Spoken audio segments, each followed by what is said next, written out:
Let's see. All right. Greetings, family. Um, this is Cassandra Faye Floyd, also known as the Daughter of the Fates, founder of the Temple of Evolutionary Emergence. And I know I have been MIA for some time. And every single day, I have been promising that today is the day that I am going to do a live. Today is the day that I'm going to do a live. Today is the day that I'm going to do a live. And here we are, more than a week later, and I'm just now doing a live. And I'll be honest, this is the only way that I'm making money these days is doing lives. It's the only time I have any real money coming in, even as I'm looking for work and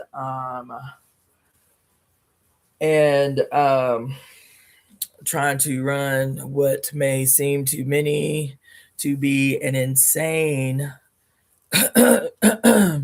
campaign. And then I had the nerve to go off and get sick. So on top of not having any money and this being really the only way that I make anything that even fakes as a living, I had the nerve to get sick. And even though every day I woke up, every day since Thursday, I woke up saying, okay, I feel decent enough that at least I can do a live and make some money and get some things off my chest that are very pressing. I had so many intentions for this last week. I had so many intentions. Countless intentions for this week. And finally, I had to submit, child. I had to submit. I had to be like, you know what? I'm going to sleep. And I slept. I'm not going to lie. I slept every day since Thursday. All day, every day since Thursday. All of the gargantuan mountain of assignments and tasks that I have imposed on my life, and I didn't fulfill a single one. In fact, I did not go to sleep until 5 o'clock this morning, trying to, quote, make up for lost time. I went to sleep at 5 o'clock this morning after sitting in front of this laptop, intending last night to do a live. And I sat here in front of this computer from 6 o'clock, from 5 o'clock in the afternoon till 5 o'clock this morning. I got up 3 times from this seat, from 5 p.m. to 5 a.m., getting my Substack account started and trying to write the first piece that I would submit to Substack. I am not done, but that piece is almost done. I finally launched my Patreon page, but I have yet to post anything on my Patreon page. I'm still working out like some tiers or whatever. Anyway, there's so, even as I have been sleeping every day. When I tell you this weekend that I was so excited about because, it was the weekend prior to the eclipse that happened on yesterday. And I had so many plans for this past weekend, so many, because there was so much awesome and dynamic shit happening in this wonderful city that I live in this past weekend. When I tell you, I went to the store to buy some juice and some cat food one time. Oh, and I had to go to a homie's house to go pick up some signature papers, and that's it. Only 2 times I left this house since Thursday. You feel me? And so my checking account appears, it proves that I have not done a live in over a week. And even today, I feel like a human. Hence why I got up and decided I was gonna be cute. You feel me? Thank you, everybody. That I was going to do something progressive today, and that in order to do that, so that me doing a live was not perpetually looming overhead. Okay, what time am I going to do the live? What time am I going to do a live? What time am I going to do a live? I was like, all right, when I get up in the morning, I'm going to do a live first thing. That way it's done and out of my head and out of my way and out of my life as this perpetual thing that I must do. You feel me? Then I can start task mastering to address very, real and serious things happening in my life while trying to make happen a campaign that I am certain I am supposed to be running. And I have really good news about the campaign, despite the fact my ass has been asleep for 5 days. I have really good news about the campaign. But I am I'm tired. I'm tired. I'm tired. And I don't want to be tired. I be mad when I'm tired. You feel me? I have an attitude when I'm tired. Okay.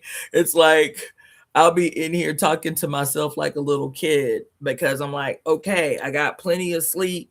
So why am I tired? And then I'll be in here talking to myself saying, I don't want to be tired. I don't want to be sleepy. Like I'm telling y'all, to have a hidden camera up in this joint and to see my conversations with myself and shit could probably pass as comedy. You feel me? So anyway, I'm tired.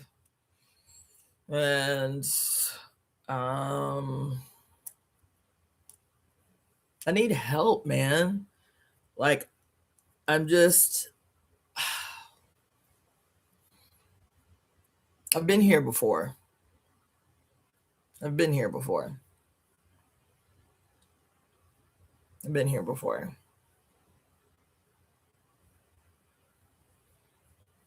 To see something so clearly. For every single thing around you to confirm what you see, to affirm its validity, to affirm that the moment has arrived. You feel me? And I see this shit clearly. I've been up in this motherfucker in a way, baby. I've been up in this joint in a way because there ain't nothing. There ain't nothing right now that is not perpetually, child, like with a hot, or what did you call it? With a red hot iron prod poking me in the butt cheek. Get up and go, bitch. Get up and go. Now's the time. Do it. Get up and go, bitch. Now's the time. Do it. You know it's the time. You know this is the moment. Get up and go. Get up and go. And I'm like, God damn it. I have no interest. I want y'all to hear me. I have no interest at all. 0% interest in being superhuman, being a superhero, being a messiah to the many. I ain't got no interest in none of that shit. Period. Not period. Triple exclamation point. None. I am not interested in no hero status ass shit. I am human. I have a right to be human. I have a right to be human, to have human needs and human desires and human wants and expectation of human happiness and human pleasure. That's all I want. That's all I want. I don't want nothing else. I done did all the other shit. I went through damn near 10 years of medical school. And to be honest, the reason that I went through medical school, yes, it was awesome. Yes, I had a wonderful experience. I love learning. I love what I went to school for. I do. I am very good at what I do. I am. For me, medicine, alternative medicine, gave me a temporary outlet for the desire of my child heart that I was forced to put away, shamed into putting away, guilted into putting away to do grown-up shit, to be a real adult, to do grown-up shit. You feel me? And so everything about my childhood that gave me pleasure, every gift that I had, every skill that I had developed as a child, as a teenager, that it didn't matter what chaos was happening around me, was like the peace in the storm. It was like the calm at the center. And I could default, go right into that space and ride the wave. And I'm at this moment, man. This year already has been crazy. I turned 50 in September. And it just, in the midst of chaos, I'm constantly having these goddamn breakthroughs about what this moment in my life is meaning to me. Between the arguments with myself, right? The me cheering myself on, me having to be my own personal cheerleading squad, me knowing that the only time, except with the exception of one person, the only time my goddamn phone rings is for somebody to need something that exists in my head that they don't even have enough information to research for themselves. That's why medical school was important. It gives me the frame of reference, even if you have to self-study, to lead you in the right direction. So everybody wants access to what the fuck is in my head.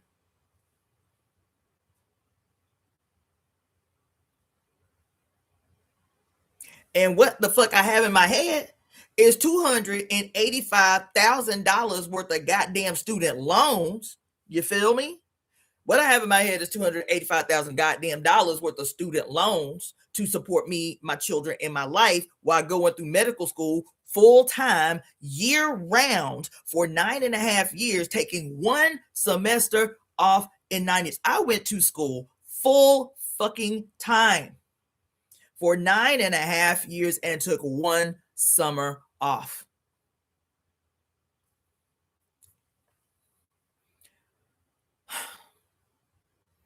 And every now and again, I get it.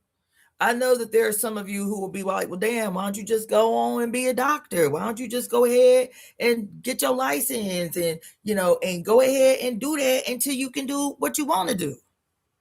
I get it. And so sometimes I'll be up in here giving myself a hard time. Obviously, this is not what I wanted to talk to you about, but I ain't seen y'all in a week.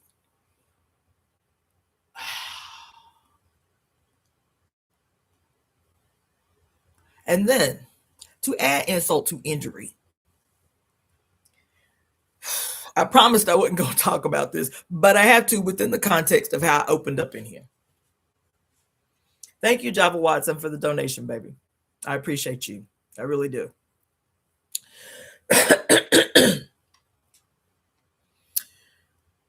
Within the context of this shit that y'all are perpetually talking about all day, every day, like it's fucking news, this shit with these goddamn Epstein files, as if it's news. This shit, these goddamn Epstein files, as if it's news. As if it's news. It just solidifies. It just solidifies. It just solidifies my perpetual gripe, and it's gonna be my gripe until my fucking circumstances change. I don't give a fuck. I don't give a fuck. It's going to be my gripe until my circumstances change. Now I want y'all to hear me. I do, before I talk about these Epstein files, there's a admission I would like to make. It is the perpetual thorn in my side. I want y'all to hear me. It is the perpetual thorn in my side. It is the perpetual splinter in my brain. It never goes away. I want y'all to hear me because I want y'all to hear me. It's the thorn in my side. It's the splinter in my brain. There are several of you who I owe time to.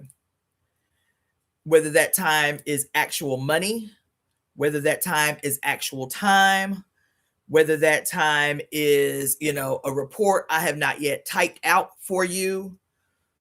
There are several of you. I think if I'm, let's see,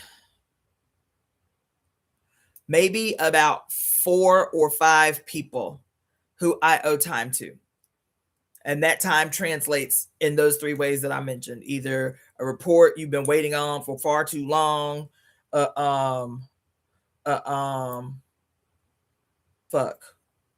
actual face-to-face time with me that I've committed to you at some time or another, or money, actual money, debt that I have to pay back. Okay.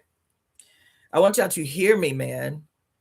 It's serious to me. I do not take it lightly. So much so, like the neurotic fucking Virgo that I am, I know each and every one of your names.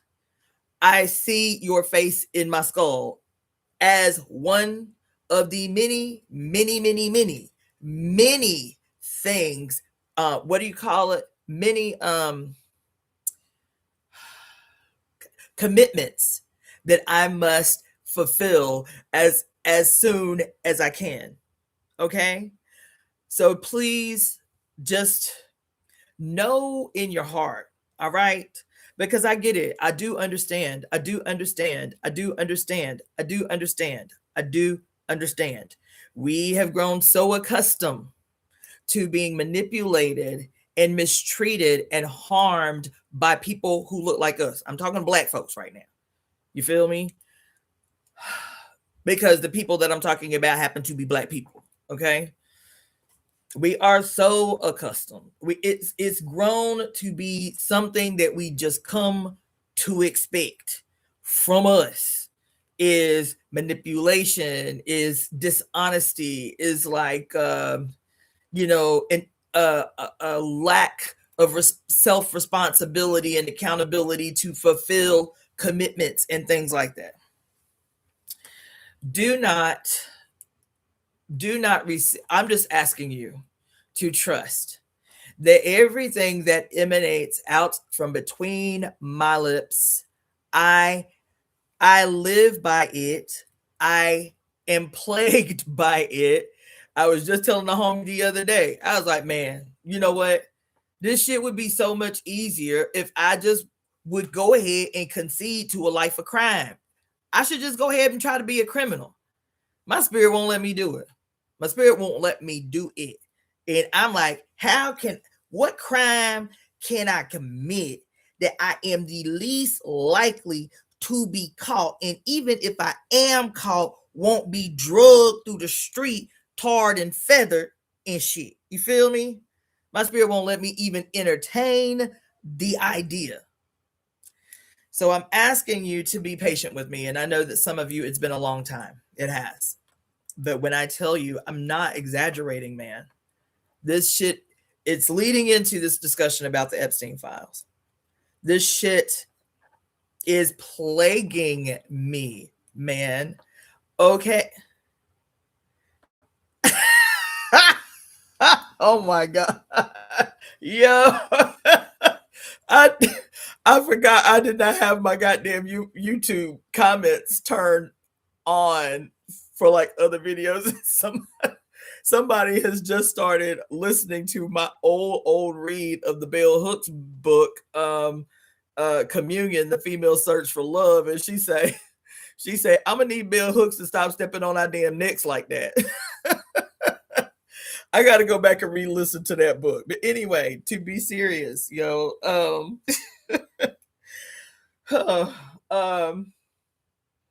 I'm just asking.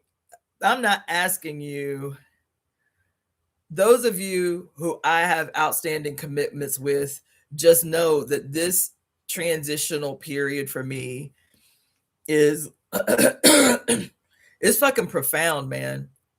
It's profound. It's profound. I don't think that it's insurmountable. I don't believe that this will be the case for very long. As a matter of fact, I'm certain that it won't be the case for very long. But just know, when I tell you guys that from the moment my eyes open and my feet hit the floor, I'll be honest, because I'm up in here all day, every day. Some days I don't even step in the shower, child. My feet hit the floor with all these intentions that I have for myself, personal self-care. I'm going to get up at like today, like right now. I got to set my alarm clock. I said, I'm going to get up and I'm going to go walk this neighborhood before I sit at this chair for what I know is going to be 8 hours. I sat at this chair and I've been glued to it ever since. When I tell you that the amount that is on me, man, is like, I don't want this. I don't want this. I don't want this. I don't want this. This is not the vision that I had for creating the Temple of Evolutionary Emergence. It was not to make life more difficult. It wasn't. It isn't. This is not what I want. This is not what I want. What I want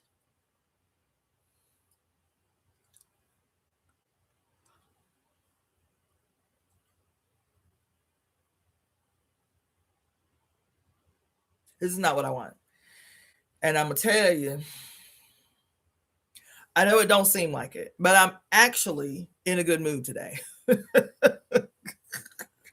I'm actually in a good mood today because I feel somewhat like a human. I feel like all I did was throw my little braids and some little ponytails right before I jumped up on you. I was like, damn, I look all right. I look all right for a motherfucker that ain't even brushed her teeth this morning, y'all. I came straight from my bedroom and sat right in this chair. I haven't peed. I haven't drank no water. I haven't taken a shower. I slept. I look cute. I slept in this shit because I wore this all day yesterday. This shit got me looking real cute.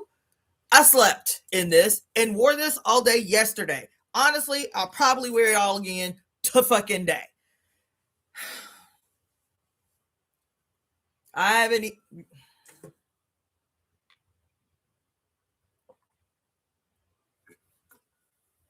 Now at least I've drank water. I fed my cats. I didn't feed myself. Fed my cats this morning because these motherfuckers would have staged a mutiny. They'd been scaling up the goddamn screen door and shit, screaming and hollering like I'm brutalizing them. So I got up and fed my cats because they was at the door hollering. I don't mean hollering. Y'all don't be hearing them. Storm.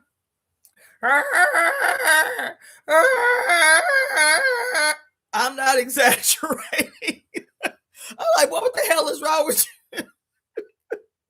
He be outside that door on some dumb shit, and he knows the damn. We live in kind of like a square apartment, so everything echoes. He will literally change his voice if he knows that I'm sitting here. He'll be like, "Meow, scratch, meow." He tried to keep it cool. You feel me? He ain't trying to put my ass on blast. If I'm not answering fast enough, he wants the whole world to know. He wants every apartment in the complex to know this nigga ain't shit. We ain't got no food. telling y'all, this dude is a straight comedian. Y'all be tripping because I be giving Storm a hard time. See, 9, he chill. 9 is like, he'll do one loud round, like, bitch, we out here, round, and that's it. He won't say nothing else. Storm, I will have the food in my hand, walk into the bowl. This nigga, yo, cracking in the voice, all of that. I should record this dude one day because y'all think I be up in here. Why she being so mean to the cat? Why she be talking crazy to the cat like that? And then he'll come right in this house. He sat here on my sweatshirt and went to sleep and slept for 4 hours. Didn't move. Stepped over him a couple of times. Didn't move. Like, why you play so much? Why you got these people in this goddamn apartment complex thinking I'm mistreating you with some shit? Anyway, that's my diatribe about this dude. I fed his ass this morning and I ain't even fed my own self.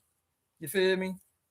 Because he out there got the whole neighborhood wanting to call the people on me. Why this Negro can't take care of her cat and he's so cute?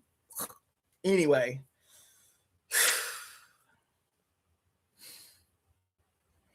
I'm actually in a good mood. It'll be better once I go for the walk that I had committed myself to go to and didn't, because I sat here trying to multitask with the 17 goddamn tabs that I have open after closing 10 last night. So I ain't checking none of this shit tomorrow. Done. Still got 17 tabs open. How many goddamn Word documents? 1, 2, 3, 4, 5, 6, 7, 8, 9 Word documents, active Word documents open. Oh, I'm having deja vu so hard right now. Damn. How the hell that happened?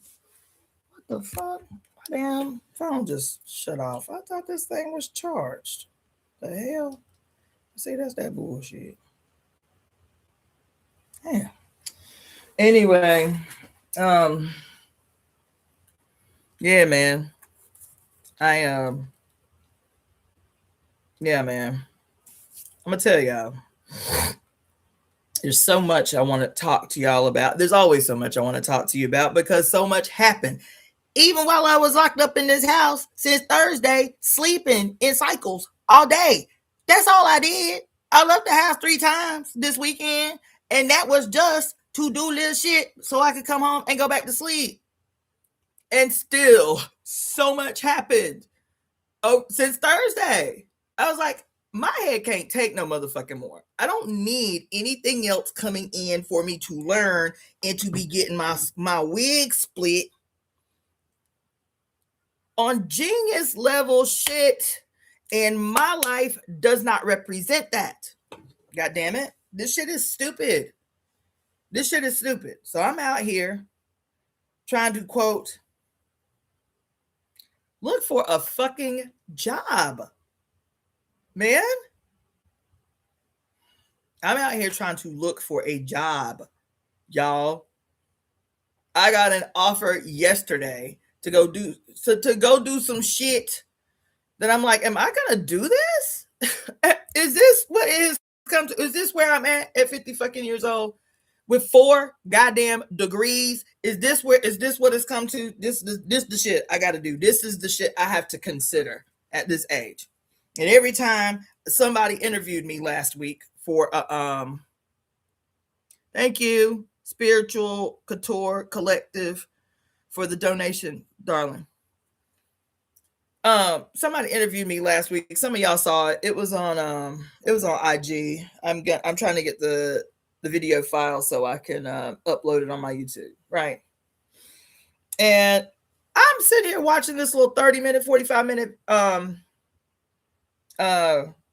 interview. Because at this stage in my life, I still question me. I do. I still question myself. I still say to myself, bitch, are you as smart as you think you are? Are you delusional? Is this just some shit that exists in your own mind? You can't be as smart as you think you are. You can't be. You cannot be. You can't. The breakthroughs that you think you having ain't really breakthroughs. You ain't telling nobody nothing new. Everybody up on game. You a genius in your own mind. That's got to be what's wrong. You a genius in your own mind. I can't explain why everybody that I meet face to face, I can't explain why those of you who follow my channel follow my channel, because it's obvious that I can't be as smart as I think I am. It's obvious that what I call genius don't match with what genius is in the real world. That's obvious. Because how the fuck, man? How the fuck? How the fuck? God damn it. Because how the fuck?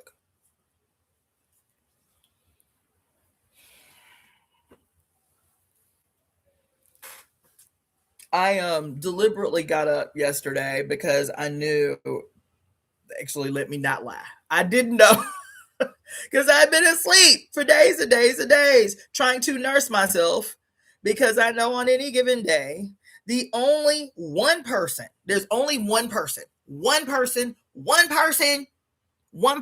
and since Thursday, what's the day? Wednesday? So for 6 days, there's only one fucking person that has called my goddamn phone and did not ask me for anything. Didn't ask me a question, didn't ask me to pull out of my brain something that I fucking worked my ass off to have and to help people with, but not at my expense. One person in 6 days that called my phone and did not ask me anything other than, I'm just checking in on you. How are you doing? And that person, it's so crazy. It's so crazy. Oh, child is so crazy. That person, and he and I have a complicated relationship, child. We do. We've been friends for a long time. That's my ace. But we have a complicated relationship. We have a funny relationship. But that he is steadfast in. And it's not to say that there are not other people around me who don't give a fuck about my life, right? I believe that there are plenty of people around me that basically give a fuck about my life, but not to the degree that it is evidentiary. Not to the degree that I display. See, and maybe it's a culture. It could be just a cultural thing. That could be it. I'm upset. You feel me? Because the culture through which I came up is different than other people's culture. I can fully accept that. It doesn't make me feel any better. Because the people that I give a fuck about, I call them. I ain't gonna. It's to a default, child. Not to a default, to a fault. To a fault. To a fault. There are people that I care so much about, that I love so much. Love them like family, man. Love them more than most of my family. And I know that if I ever want to talk to them, the only way that is going to happen is if I call them. And this one person, and our relationship is not complicated because we've ever had any like sexual or intimate relationship. Never. In 25 years that we've been friends, it ain't never been that. It ain't never been we friends because we used to be lovers or nothing like that. Nothing of the sort. And I'm telling you, once a week, this man is going to call my phone. Even as he got his own set of extraordinarily serious and desperate circumstances for his own life, I can count on that man calling my phone at least once a week and saying, I ain't gonna keep you. I just wanted to check in, make sure you good. You cool? You all right? That's it. I was up in this motherfucker sick for 6 days. This has happened before. I was up in here 2 years ago, I think. Actually, may have been 3 years ago, 2 years ago, something like that, with double pneumonia. And I knew exactly why I had double pneumonia, because I don't get sick. I don't get sick. And I knew why I got sick. It was 3 years ago. I knew why I got sick, because I did something that I don't ever do. I don't go to hospitals. I don't go to hospitals. Thank you, Holistic Harmony and Ancient Mamas and Spiritual Couture Collect. Thank y'all so much for your donations. I don't go to hospitals. And I went to a hospital. I know I'm all over the place, but I need to talk to y'all, man, so I can make sense of my fucking life right now. I'm 50, and so a lot is coming from a multiplicity of directions to help me refine this moment, to help me make sense of my life in a way that, with absolute crystal clear, razor sharp clarity and precision, I can make my moves into what I am certain is the next massive direction of my life. This perpetual stuckness that I have been in for quite some time has been the deliberate and necessary holding me in place to prepare me for the what's next. I'm clear about that. It doesn't make the shit any more comfortable. It doesn't, because it ain't. You feel me?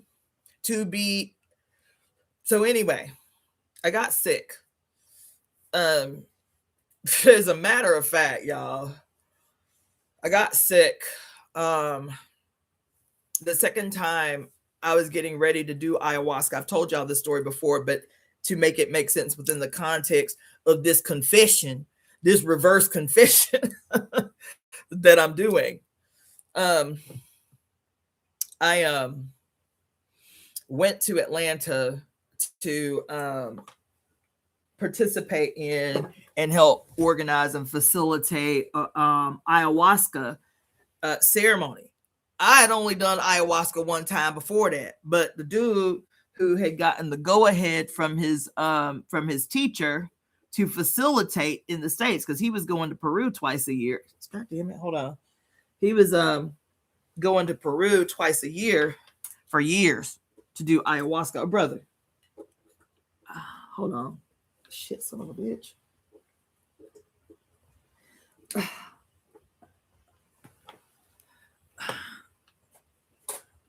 Oh. Okay. He had been going to Peru. This thing ain't gonna let me open it here. Doesn't look like. I was trying. Well, that's not gonna work. Anyway, he was going to Peru. He'd been doing it for 7 years. And so his teacher finally gives him the go ahead. And so I did ayahuasca with him the first time. And it was such an extraordinary experience for both of us. He was like, we have to do this again. So we called on people that we trust to come join us in the woods in a yurt to do a 3-day ayahuasca ceremony during the winter solstice of 2020. Okay. During the winter solstice of 2020, I was in Atlanta. I got there early. That's when I told y'all about the Georgia Guidestones and how we went to the Georgia Guidestones and had that crazy ass experience where I'm still convinced to this day we were abducted by aliens. That's the story I'll have to tell y'all another day. I'm convinced we were abducted by aliens. Nobody's going to walk me back from that. I'm convinced that me and that man were abducted. But anyway, hold on.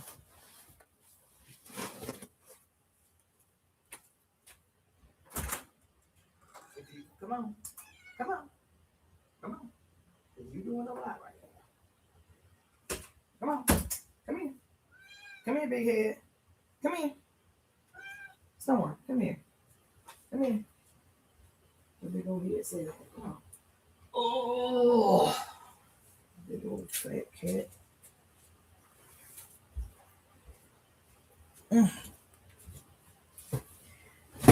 Now, do this look like the belly of somebody who ain't eating? Why everybody up in here think I'm just mistreating him? Oh, the poor kitty. What, boy? What? Anyway, so we do this thing. The winter solstice, the very, very, very important winter solstice that was the great conjunction, right? It was, boy, what's your major malfunction? You ain't gonna be doing all that shit on me. The I told y'all. What's up, big head? What's up, big head? Ain't nothing. That growling you doing. Look at this. Whole mess. Ain't nothing. Big old head cells. And he'll lay right there and go to sleep and won't move. Unless I'm talking. Then he'd be like, don't talk, just hold me. Just hold me. You want to get down? Because you ain't going to be up on here, up on me squirming here and all. You good? You good? A mess. Yeah, I'm talking about you. What?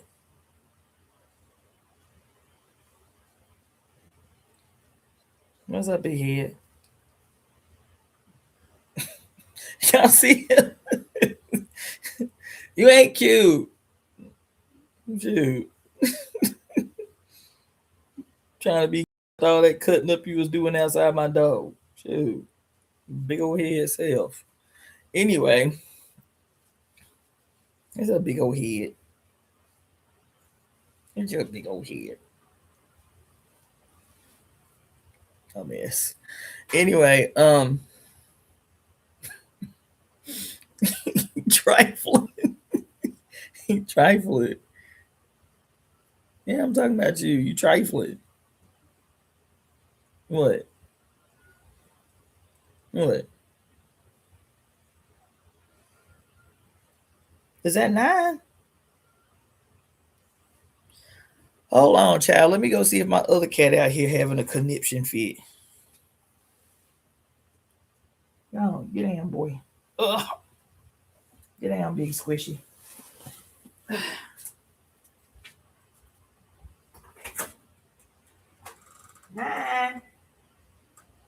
9. 9.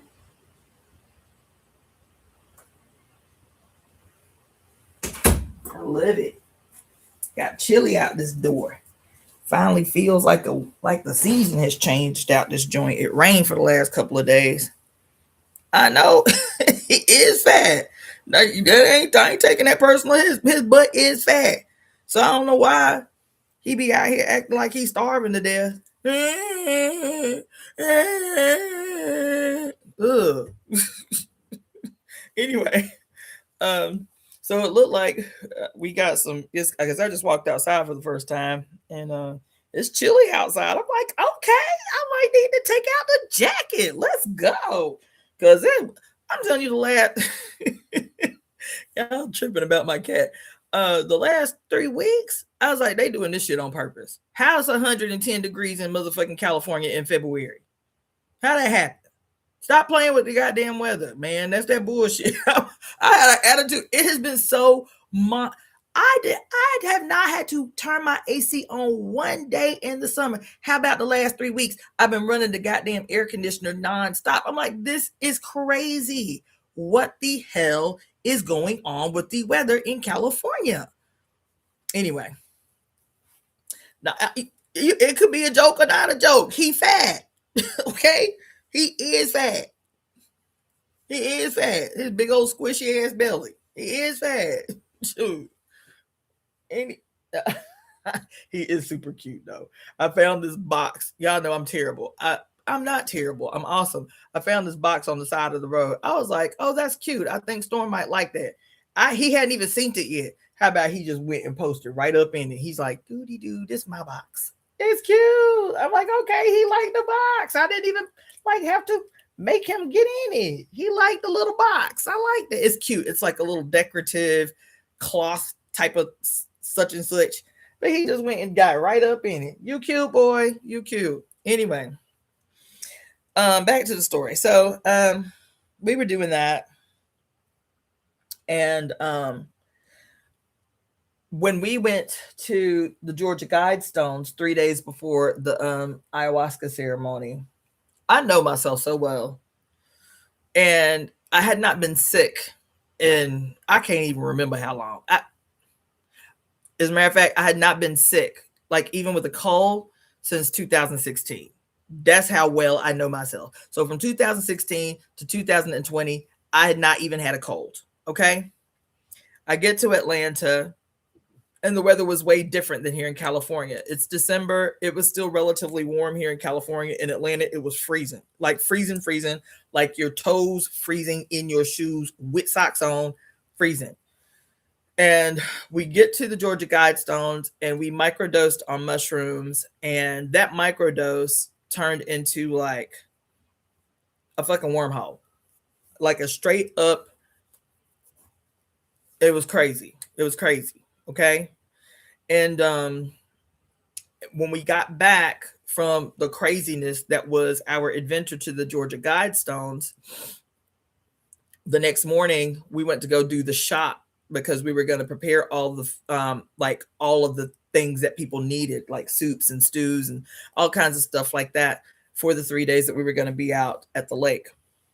And we got out of the car to go into the grocery store, and this gust of wind hit me just right, smacked me on the side of my head as I got out of the car. I'm telling you, it was just that quick. I got out of the car, there was like whoosh, this gust of wind. It smacked me right on the side of the head. Seconds later, I was like, oh shit, I'm gonna be sick. He's like, girl, what are you talking about?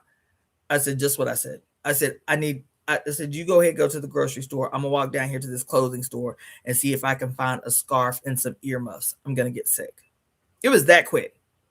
It was, he was like, you are tripping. I said, I'm not tripping. I know my body. I am telling you that within 3 hours, I'm gonna be sick. I'm gonna be laid the fuck up in your place, and I'm gonna have to get well before we can go and do this ayahuasca. Fortunately, there were 2 days before people started flying in and driving in. I was sick as a dog. I was so violently sick. And it was the kind of sick where it felt like every time I swallowed, I was swallowing little miniature razors. Every time. It was awful. It was freaking awful.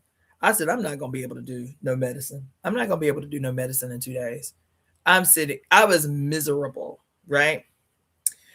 So after 2 days of just taking really diligent care of myself, teas and all of this stuff, I felt relatively human. I still felt raw, you feel me? But I was like, I might be able to do this. Okay. We get out to the woods. I do ayahuasca once. I didn't do it all 3 days because the first night that I did it, I was like, oh, I'm going to die. I'm going to die out here. Y'all going to have to carry my heavy ass dead corpse the fuck up out of here. I'm going to die. Ayahuasca, I was in hell. I was absolutely in hell doing ayahuasca while I was borderline sick. So I didn't do it the rest of the second 2 days. I was basically like the glorified babysitter. Even though I was sick, I was a glorified babysitter for these people doing this extremely intense medicine. Okay. I get on the plane to go home. And like I said, it was like 20 something freaking degrees in Atlanta. I'm not exaggerating. It was crazy, dumb, stupid cold. I get on the plane to go home. I'm miserable on the plane. I am just like, let me get home and ride this shit out. Okay. I just go to sleep until I ride it out. And I still felt a little better than the first 2 days, but I was still like, oh, this is awful, right? I get home, I leave Atlanta. 5 hours later, one-way flight, nonstop flight. 5 hours later, I'm in Los Angeles. I leave Atlanta. It's like 20 something degrees in the daytime, and I get to LAX, and it's 88 degrees. 88 degrees. I get off the plane, and this gust of warm air smacks me in the face. My homegirl came to pick me up from the airport. I told the girl I'm sick. I said, I'm sick, and I'm gonna need. I was still with my homie. I was still living with my homie over in San Gabriel. I said, I'm gonna need to just like not be bothered until I can make this right. Right. I get home. Mind you, it's 88 degrees. And just 5 hours later, 4.5, 5 hours earlier, I was in 20-degree freaking weather. And so what I felt like was me being on the downside of this thing that I'd now already been in 5 days intensified with the warm weather. It was, and I mean intensified quick, crazy quick. Within 4 hours of getting home, I'm telling Maria she got to take me to the emergency room. I don't go to the hospital for nothing, for no reason. I don't go to the hospital unless I got an obvious like gunshot wound or I'm having a straight up stroke or heart attack. I don't go to the hospital. I don't go to the hospital. I don't go to the hospital. I don't go to the hospital. I was like, girl, I can't breathe. My throat is literally closing up in real time. I need to go to the emergency room. She know I don't go to the hospital. She was like, really? It's like that? I said, it's just like right now, I need to go to the hospital. So she is now really freaking out. She's like, this bitch don't go to the hospital. This bitch don't go to the hospital. You know what I'm saying? I go to the hospital. And they were still having this bullshit ass outdoor triage intake shit at the hospital, even though wasn't nobody in the emergency room and there was only 2 people out in the parking lot in this makeshift triage, and everybody kept walking by me like not doing triage. Nobody asked me nothing. See me sitting there, I done signed my name. There ain't but 2 of us out here in this bullshit, and I know it took 30, 45 minutes for anybody to come and stop and ask me why I'm here. Nobody stopped. I had to finally cuss a nurse the fuck out for walking by me 3, 4, 5, 20 times and not even acknowledging that I was there. I was like, I don't know what the fuck is happening here, but I can see there's nobody in the emergency room, and I can see there ain't but 2 of us out here, and he already been prepped. I need somebody to do the basics, check my fucking blood pressure to make sure I don't have a stroke in this goddamn parking lot. Well, what seems to be the problem, ma'am? Bitch, there's something happening with my throat. I cannot breathe. Somebody needs to do some shit, because last thing I need is to have a stroke because of whatever the fuck is happening in my throat that's got my throat closing up, and it feels like a serpent. It literally felt like a snake was crawling in my throat. I could feel something moving in my goddamn throat, causing my throat to close up. She was like, well, let me see. So I take off my mask. She's standing easily 4 or 5 feet away from me. Well, open your mouth and let me see your throat. Oh my God. Okay, hold on just a second. Oh my God, hold on just a second. I was so mad. I was so fucking mad. I was so mad. She grabs my arm. She was like, well, just come with me. Come with me. We skipped the window where you have to do all that bullshit. All that little intake. We skipped the window. Go right to a bed. Go right to a bed. All that time y'all had me in this parking lot looking crazy. Took me right to a bed. She talks to a doctor. The doctor, they whispering off in the corner. She's like, oh, okay. So the doctor comes over. She was like, well, ma'am, can you open your throat? Oh, okay. So this is what we need to do. Everybody scrambling around. Now I've been out in the motherfucking parking lot 45 minutes, you rotten bitches. Now, all of a sudden, I got a doctor and 6 nurses around me. Now, I got a doctor and 6 nurses around me. She says, I said, look, can somebody just tell me, look, I have a medical background. I can understand what you're talking about. Somebody tell me what you're looking at that everybody keeps saying, oh my God. Well, ma'am, it looks like you may have uveitis. I said, what? I wish I had there are moments where you just wish that somebody would have been filming the whole thing. I say, what? All the nurses, backs to me, they doing this, trying to prep the area. They all stop and look at the doctor and say, she got what? Goddamn uveitis. You feel me? Fucking uveitis. I was like, well, look, I've been sick for days. I didn't think it was COVID. I looked in my throat. I saw all these white pustules I haven't seen since I was a kid. I had been a carrier for a long time of strep throat. So I would get strep throat every year for years and years and years and years. I was like, fuck, I haven't had strep throat in like 30 years. So I'm thinking I have strep throat. So they do all the tests. They do the cultures, they do the strep test, they do the rapid COVID, all this shit. None of it. No COVID, no strep, no none of this shit. She's like, well, it appears that you just have uveitis and what did she say? Uveitis and I think it wasn't tonsillitis. It was uveitis and something the fuck else. And essentially what she told me was it was a bacterial infection that was becoming rapidly common around the country for people using masks and wearing a mask. So like we all did it in the early stages of COVID, where we would have a mask and we would hang that motherfucker in the rear view mirror or put it, on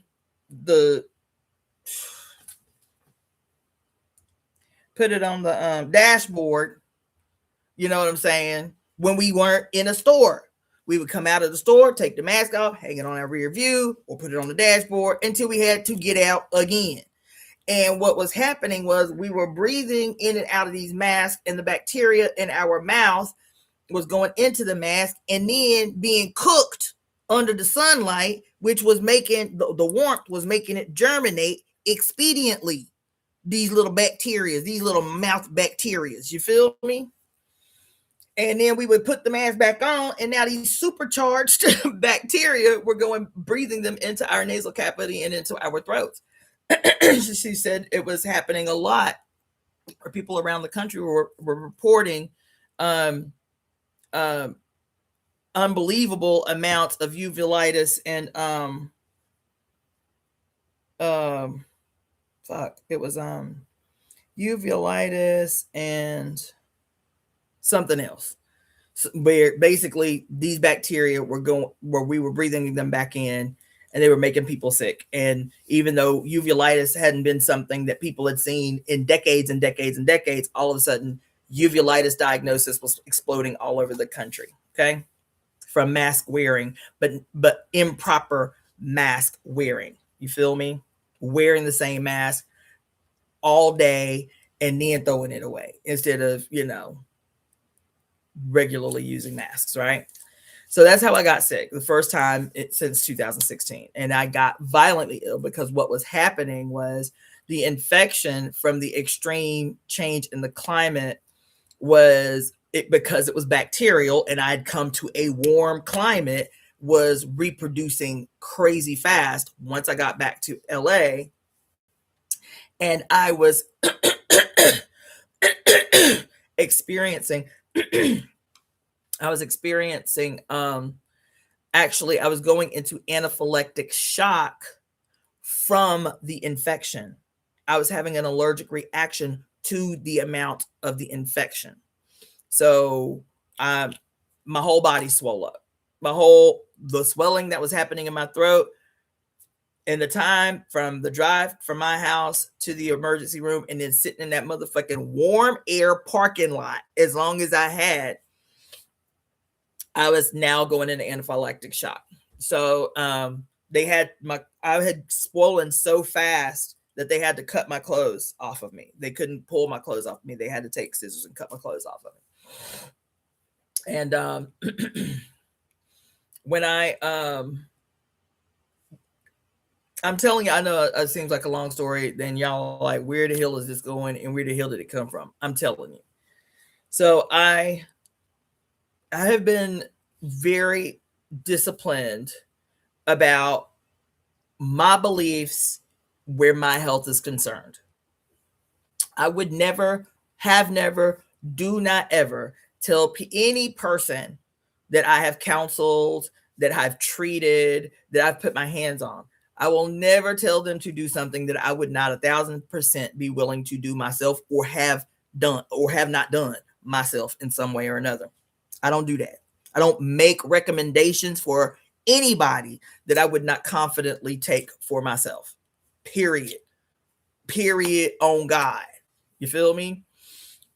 And so I was very, very adamant. Also, I don't impose my beliefs on others. If it resonates with you, keep it. If it doesn't, act like you didn't even hear it. That even if I'm treating you, these are my recommendations, you still have sovereignty. You do with the information that I've given you what you see fit for yourself. So for me, I have been a hardcore opponent to antibiotics. I have been a hardcore opponent of steroids, a hardcore, unflinching, unwavering opponent primarily to steroids and antibiotics.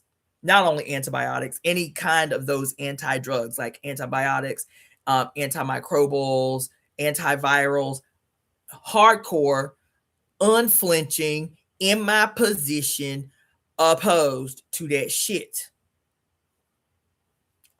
Proton inhibitors, opposed. Over the counter NSAIDs, opposed. I can go on. Antacids, 1,000 million trillion % opposed to antacids. To me, there is no legitimate reason on earth for anyone to be chewing on antacids. That's my position. As a nutritionist with 180 plus hours, probably more than that if I sat down and did the calculation, but at minimum 180 hours of nutritional education. Opposed. And so when I went to this emergency room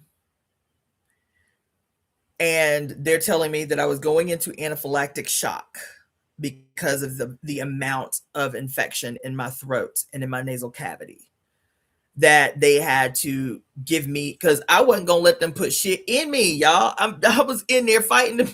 I was in there fighting them bitches. What's in that before you put it in that bag? This is steroids. For what? Because, bitch, you going into anaphylactic shock. Do you want to breathe? I was like, fine, but only until what I'm telling the doctor, only until I'm out of the dark, man. I don't take steroids. She was like, okay, well, we'll talk about that later. You need this now. Something's going on with my screen.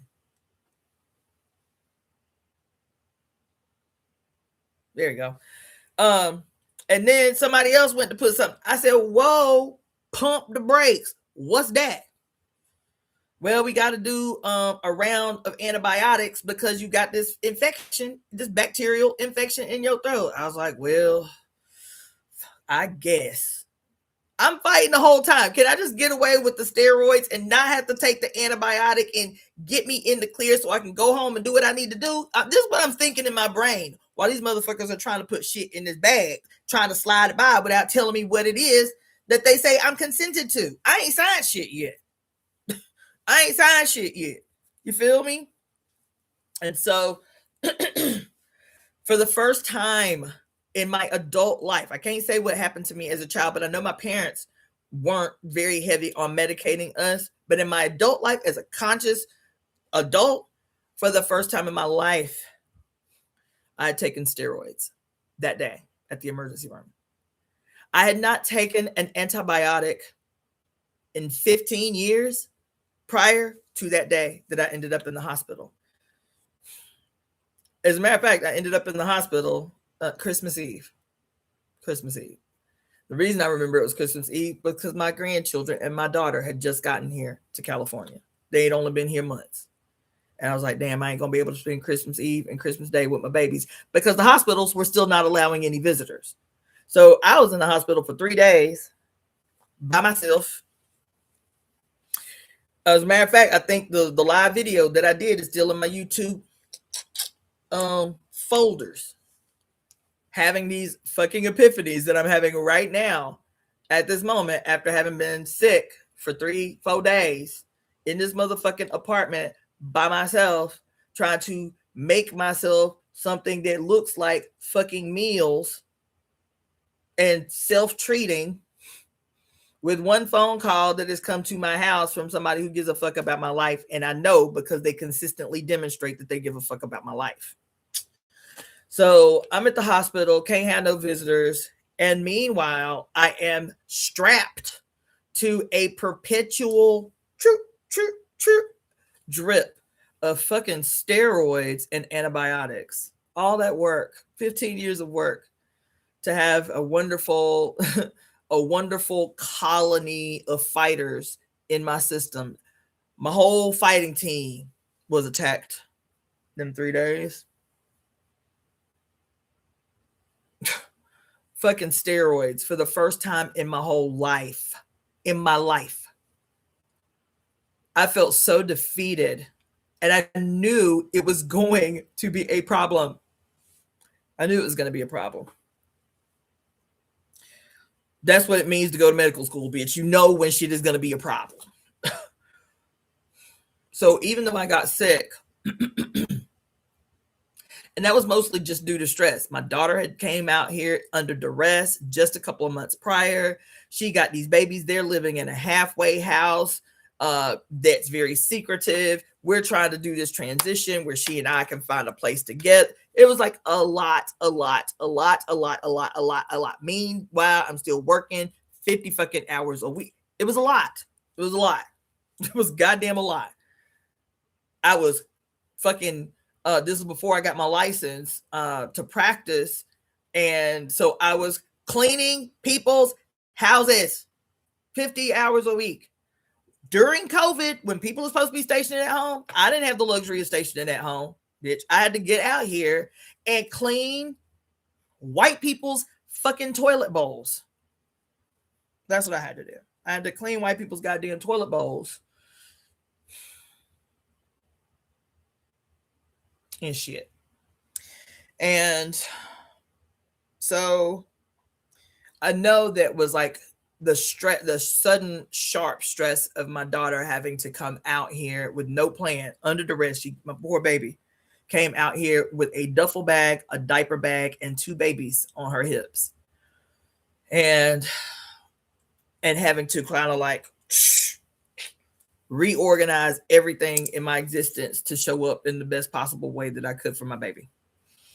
And I know that's the reason that I got sick in the first place, because I don't get sick. And when I got sick and ended up hospitalized for those 3 days, I was so defeated. I was so defeated. I know that was in 2020. I am telling you right here, right now, that the reason that my memory has been suffering is because of those 3 days that I spent in that goddamn hospital. Because it started a chain of events that have been pretty consistent since 2020. So all these steroids, in 3 days, they had me on a drip. I would go to sleep, and these rotten bitches, y'all better learn how to advocate for yourself in these goddamn hospitals. I know that. You better learn how to advocate for yourself. You better teach your family members how to advocate for you. These rotten, filthy, scandalous, treasonous motherfuckers. Every time I would go to sleep, First of all, I'm a mama.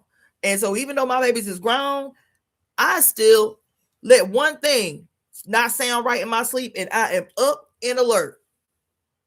They would be constantly trying to slip into my room after hours, the nurses, after hours to put shit in my IV. I'm like, yo, whoa, what the fuck is that? One nurse tried to put Nexium in my goddamn IV. I said, what in the fuck could I possibly need Nexium for? Well, it's just in case. Some people do have, digestive issues after they take such a big course of antibiotics, and it's just a preventative. I said, no, the fuck it's not. I said, get that the fuck out of it. I had to cuss this bitch out. Why would you come into my goddamn room while I'm asleep to put Nexium in my goddamn drip, my IV drip? Child, I said, what the fuck is y'all trying to do up in here? Are y'all the police? Are y'all niggas the police? Are y'all trying to kill me in here? I know I got a loud ass mouth, but why y'all up in here trying to kill me and shit? Goddamn Nexium. That wasn't the only thing. Some other motherfucker came in on a different shift talking about, what are they gonna put in my goddamn bag?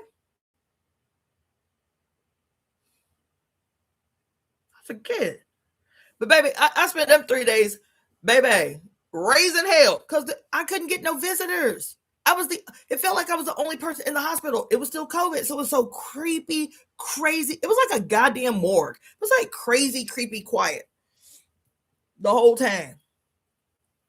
I stayed cussing bitches out. Don't y'all motherfucking try me up in here. Don't put, as a matter of fact, only come up in this motherfucking room during daylight hours talking about what you need to put in my bag. I need to be lucid, and I need for you to explain clearly what the fuck you trying to slide into my goddamn IV. What the hell is wrong with you people? I'm out of danger. I don't know why y'all keeping me up in here for Christmas Eve, Christmas Day, and the day after Christmas when I was out of harm's way 4 hours after I got here. The fuck is y'all playing at? Nah. Y'all done told me I ain't got COVID. Like, let me go the fuck home. What the fuck is wrong with y'all? Feel me? Them steroids, more than anything, both the antibiotics and the steroids. But the steroids, man, I just knew they're so dangerous. They're so dangerous. And they've been so commodified that that they seem innocent. I just took a course of steroids. Excuse me, what? No. Steroids were literally developed by a Black doctor, by the way, for life-threatening injuries and situations, period. That's it. Short periods of time, short bout of steroids if your life is in imminent peril. That's why they were developed. And the way that they have been normalized to treat every and any teeny tiny thing is, let me tell y'all something. I know I'm all over the place. I'm gonna have to rename this. Because I'm going to read this book. That's what I'm gonna do. I'm gonna be reading this book. You feel me? But in the meantime, I'm gonna tell y'all something. And this is me. This my belief. My belief is based on science, is based on evidence, is based on the fact that I am not in a linear field. You feel me? That I am a practitioner of the healing arts, while at the same time having an extensive background in history and political and economic history, in particular, having an extraordinary, well-rounded relationship to both Christianity and quote alternative religious systems and ideologies, and can see the overlap everywhere. And I'm gonna tell y'all, there's going to be a period in the very near future, where once the noise of this monstrous machine is quieted, is silenced, and we have to start rapidly and radically identifying the areas where we have been insidiously and deliberately exploited and what were the mechanisms used to facilitate that exploitation.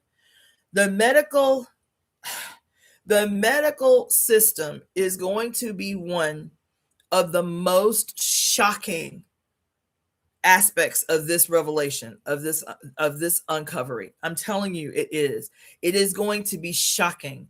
The level of the betrayal that we take on, the level of insidious and deliberate mechanisms of monstrous betrayal titled and packaged as modern medicine. I'm telling you, I have a sneaking suspicion. I'm not even being dramatic, man. Even just talking about my own personal experience with this shit. I have a sneaking suspicion that there will be a great collective period of weeping and wailing and screaming and rage that people are going to experience once they realize how this thing that we trusted the most caused the most damage, more damage than any fucking war, more damage than the miseducation system. That this thing that we yielded perfect trust to was the most monstrous. That as soon as malignant males dissected and successfully severed from themselves got access to a certain type of information that gave them unquestioned access to every human being on earth, and all they had to do was put on a white jacket. I am convinced through evidence and experience and the fucking insanity of medical school and what they are so willing to admit when they think your black ass is not listening in medical school. I am convinced that it became the primary occupation sought after by those with psychopathic and sociopathic tendencies. They could see the tendencies burgeoning in themselves as young people, as teenagers. And this becomes the occupation of nurses, doctors, surgeons in particular. These become the occupations that fucking serial killers have sought out to have their way with the sheep who are willing to go into these spaces and disrobe themselves and undress in front of them and lay themselves bare, and to have an anesthesiologist knock them out so efficiently that they cannot recall anything in this time lapse lost.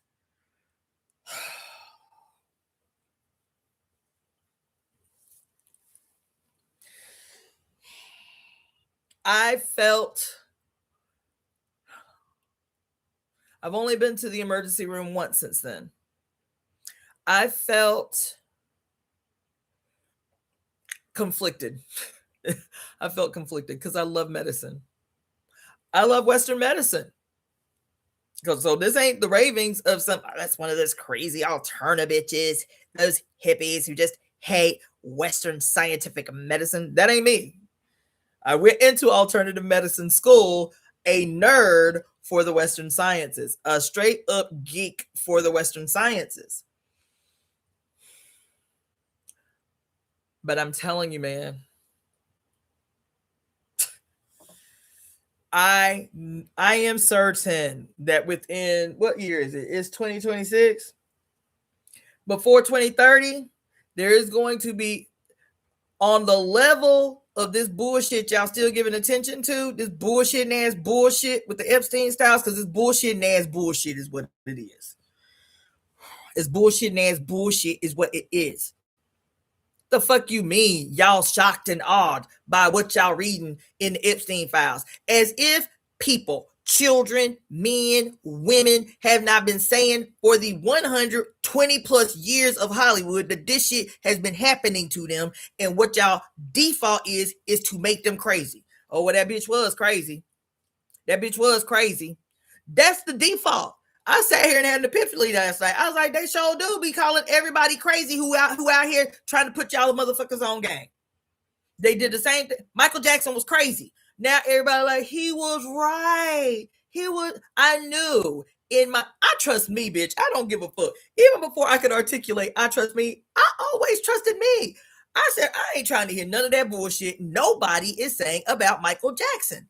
I'm not trying to hear it. I don't care whether he had alopecia or whether he deliberately bleached his skin. It still doesn't. I don't give a hell if he is, the sufferer of white supremacy. I don't believe what y'all saying about this man and these children. I don't want to hear it. I'm uninterested. Fuck that. My position was sound and unshakable. All of a sudden, he was right. I think y'all owe Michael Jackson family an apology. Chad, please. You know what I'm saying?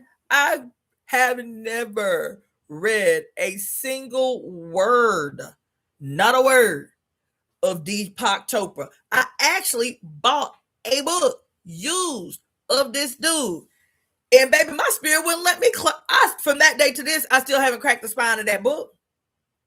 I said, I don't know. I just don't trust it. As a matter of fact, I was telling a woman the story today about me being in medical school. And it was my first year in school. And we were told that we had to do a book report on one of Deepak Chopra's books. And I said, I'm not going to read that. As soon as we got the assignment, this is my first year in medical school. I said, well, I'm not going to read that. I'm not going to read that. The professor was a male. It was my, what was the class? It was, I forget. Because it was the same class. It was the same class where we had to learn meditation. I was like, no, not meditation. I don't want to meditate. It was the same class. I said, I'm not going to do that. I'm not going to read that man's book. Why you ain't going to read his book? I said, give me another book. I'm not going to read that man's book. But can you explain to me? He trying to shame me in front of the class. Can you explain to me why you won't read his book for this assignment? I said, no, I can't explain it. Then why won't you read the book? Because I don't trust him. That's exactly what I said. I don't trust him. I don't trust him. I wouldn't listen to anything he has to say. I don't trust him. And he was really unthrilled. He was like, okay, I'll give you another assignment, but your assignment is going to be twice as long as everybody else's. I said, that's fine. You need me to turn it in early too? I said, I'm not doing it. I had that issue with several professors where one professor was trying to make us go to the bodies exhibit. Y'all remember the bodies exhibit? I think I've talked about it on here. Remember the bodies exhibit where they had all these people, all these Asians in these weird ass positions, flayed open and shit? I said, this seems like the work of a fucking psychopath. This shit is not educational. This shit is fucking fucked up. This shit is fucked up, and I'm not doing it. I'm not going. They organized the whole thing where we were gonna carpool to the bodies exhibit because it was about an hour and a half away. I said, I'm not going. They said, you're not going. You're not taking a day off of classes to go to the bodies. I said, absolutely, 1,000% no. Well, you have to go to school anyway. I said, that's fine. I said, what you need me to do? I need you to write a paper. It was like he said, I need you to write a 10-page paper on why you refuse to go to the bodies exhibit. I sure did. Not only did I do that 10-page paper, there was one woman, I don't remember her name now. This is years ago. This is 2005, but she was the only outspoken opponent, Chinese person, outspoken opponent to the bodies exhibit. And she was maybe bringing receipts. These ain't Jane and John Doe's who families, or the hospitals donated to science. These were goddamn, what do you call them? Is it the Uyghurs? The enslaved population of goddamn China. Those people who are enslaved because of their religious beliefs and literally harvesting cotton. Modern day actual motherfucking slavery being made to harvest cotton for free while they live in jail cells. And when they die, or when they need to have their organs harvested, the primary organ being skin,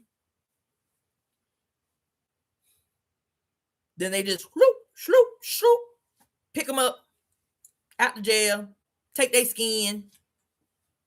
I said no. So I did a whole after I wrote that 10-page ass paper, I was doing the radio show at the time, Colonialism is Bad for Your Health. I interviewed the woman. I said, I trust me. I don't give a fuck. I don't have to have the evidence right away from my opposition to some shit that my spirit is screaming about. I don't need to know. The evidence will meet me when it need to. But 2005, this man was like, write a paper on Deepak Chopra's book. I said, no. And here it is this week, or for the last month. Everybody's like, oh my God, Deepak Chopra. I can't believe it. I said, I could. Vindication. All these years later, 26 years later, vindication. 20 years later, vindication. Rotten motherfucker. I could see it in his eyes. I'm in a socialist organization for damn near 15 years. We need to be reading Noam Chomsky.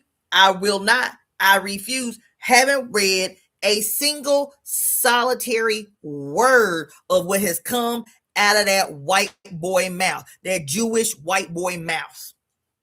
I said, I ain't, listen, Marx, okay, fine. Lenin, all right, if you say I need to. Chomsky, Negatron. No, not a single word. Not a single word written by this dude. Now, I done heard a speech or two, which were completely unimpressive.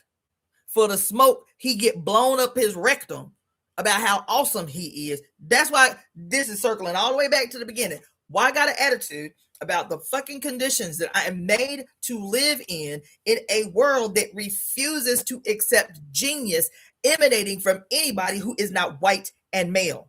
And everybody, black, brown, red, green, yellow, everybody will swarm to support this burgeoning white boy genius so that he don't have to do nothing for himself but just to express and radiate genius. That's all you need to do. We got it. We gonna hire motherfuckers to come and feed you so you make sure you is fed, because you will be so deep in your shit you will forget to eat. Sound familiar? You will be so deep in the profundity of what is coming down on your skull and shit that somebody got to slide you a smoothie just so you can make sure you got the nutrients for your brain to work properly. Sound familiar? Once the breakthrough happens, when you teaching, you feel me? I'm talking about the white boy genius. When you teaching how in real time connections that you couldn't make sitting in solitude just come because of the interaction between all of the other people in the room. Because what do they say?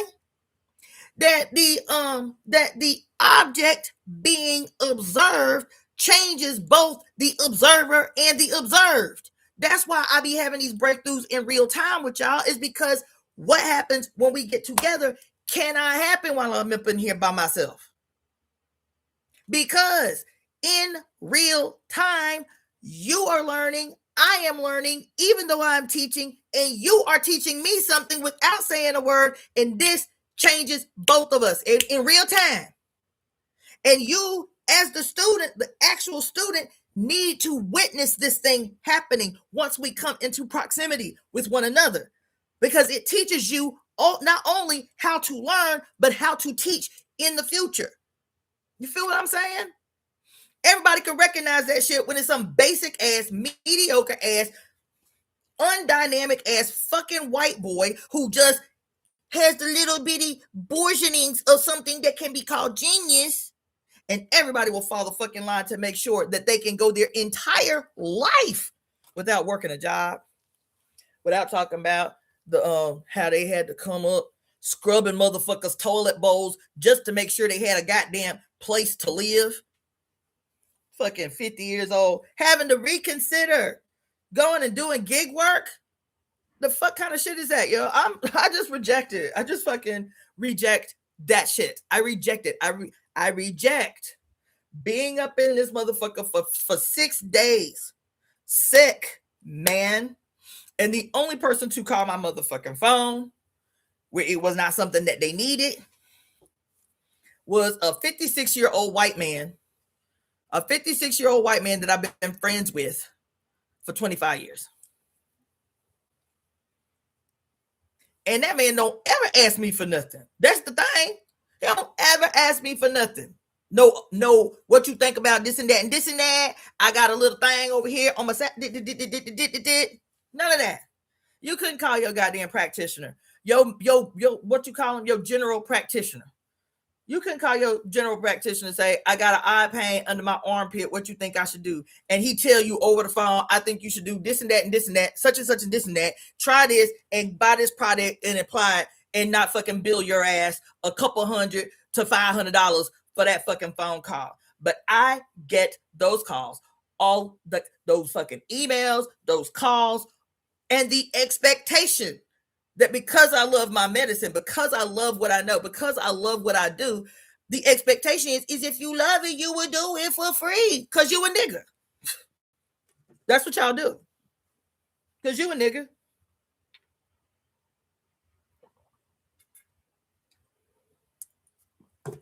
Because you a nigga. That's just what you negresses is supposed to do. Shit. That's just what you need. That's what I be telling y'all. If you black and female, don't you ever. You can take and do what the fuck you want to do. But I'm telling you, as your yay in the moment, don't you ever pursue another job, occupation, way to make money, any way, shape, or form that is in service to anyone.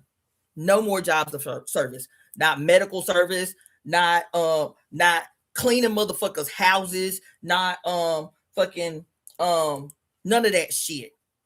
Not home health care, not see y'all somebody about to be mad.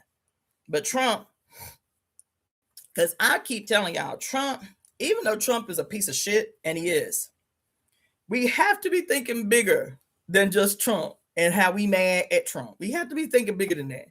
Because Trump has been able to do in a year, baby, what we have not been able to do and been threatening to do. He is dismantling this motherfucker brick by bloody brick. And because the object of his aggression as the current face of the Godhead of the old white male Godhead of war that has been predicted. That has been predicted in all your biblical texts. He is the final face of the most destructive God of war ever known to human history. That's who he is. But based on this book, based on what we understand about the Iyami IJ, and the fact that no matter how malignant that motherfucker is, he is still part of the one. He may see himself dissected and split apart from the one, but the mother still reigns supreme. And so she say, and I didn't understand it, when the old women in the tradition say that the Iyami govern. The Iyami govern Oyimbo. Oyimbo is the word that Nigerian people use to describe white people. Oyimbo. And that the Iyami govern Oyimbo. I didn't understand that shit. That the Iyami will use Oyimbo as tools and instruments of punishment. I said that don't make no sense because they wreaking havoc on people who ain't did shit to them, right? I didn't understand it. But them saying this about the Iyami is about a prediction of what has yet to come. Trump is dismantling brick by brick their most beloved idea. You hear me? All these white people crying and lamenting in the streets and shit, singing songs to the police. What the song was they were singing to the police last week? It's not too late to turn back now. Whatever they were singing. It's not too late. To the pigs, to the ice. It's not harmonizing and everything. They was almost on beat. It's not too late to turn back now from your fucked up behavior. Doing all this terrible shit to white people. Why are you doing this to white people? That's what they were saying without saying it. That's what they were saying without, we white people, why you up in here messing with us? You weren't created for that. That's what they were saying without saying it. Why you up in here fucking with these white people? How you going and kill 2 white people? The hell is wrong with y'all? Don't y'all know that's not what y'all job is? That's what they was. That's what they were saying. That's what they was out there singing in harmony. It's not. I could believe it. I can't say I can't believe it because I could believe it. Why y'all be acting surprised by white people? It's not too late. I was sitting up there dismayed. Y'all know it take a lot for me to be dismayed and bewildered. And the girl that was doing the commentary about the shit, she was like, y'all ain't gonna believe what I gotta show y'all. I said, is this real life? Is this the same white people talk about? This is the handmaiden's tale. We have to fight back. This the shit y'all talking about? This the shit y'all talking about? This the shit y'all talking about? This y'all fighting back? It's not too late to turn back now. Or another one. I'm gonna tell y'all this shit. I know I'm all over the place. But let me tell y'all, this shit, man, with the state of the world and shit, the state of this country, is necessary deconstruction. Spirit knew we wasn't going to do it. Spirit knew we wasn't going to do it. She say, okay, I gave y'all a taste of this motherfucker in 2016. I see now, even when they stormed the damn White House in 2020, y'all still ain't going to do shit. I see we got to take a different approach around this bitch. I got to use this monstrous motherfucker as the weapon to get you to see the way forward. There's only one way forward, and that's radical deconstruction. And y'all ain't going to do it. So let me put this white boy back on up in here. You feel me? They may have planned it, but this is my will being done. They may have planned it. I still run this bitch. This is my will being done. Because y'all ain't got the backbone yet. Y'all ain't got the spine yet to tear this bitch the fuck apart. Brick by bloody motherfucking constructed brick. That's what's required. That's the motherfucking assignment. That's the only assignment that can save the goddamn day. Saving the day, changing the world will not happen within the constructs of the Father God. It won't happen. Every institution, I'm talking about Western medicine and what they fucking did to me and why I have been sick 5 times since they pumped my body full of goddamn antibiotics, attempting to wipe me the fuck out, attempting to completely destroy my entire legion of fighting motherfuckers. That's what they did. That's what they did. Everything about my health changed that day. Everything about my health changed that day. And so, she say, okay, well, I've been putting y'all on game. Y'all quote, left-sided weirdos that have been deliberately shamed into cowardice. That's why Trump was able to win a second term, is because they had done the appropriate work over time to shame the so-called left, to shame the so-called liberals, to shame the so-called progressive into a perpetual state of victimhood that leads to absolute cowardice, and spinelessness. Once you were cowarded, because this is the plot and the plan of cowards, by the way. This is the plot and plan of cowards. A motherfucking coward can't step to you face to face, one-on-one, bow up, let's fucking go. Strength against strength, energy against energy. Whoever the last person standing is, that's who take the shit. That can't happen in a nation of cowards, because MAGAs are just as cowardly as you so-called progressives. I'm telling you. And so they have to create a underhanded, insidious strategy to subdue you into cowardice, because historically the left has always been the radical. The left has always been the one quick to throw blows. Historically, in this country, the so-called left, the so-called progressive, has always been the one ready to fucking throw down against anybody, against the state, against the police. It don't matter. I'm itching for the opportunity to throw blows, bitch. Let's go. All of a sudden, in a single generation, the left has become synonymous with spinelessness. And so, in a nation where they have used the state to turn the historically actually progressive into cowards, so that they, as cowards, don't really have to stage no real contest. They can talk hard talk like weirdos, like Nick Fuentes,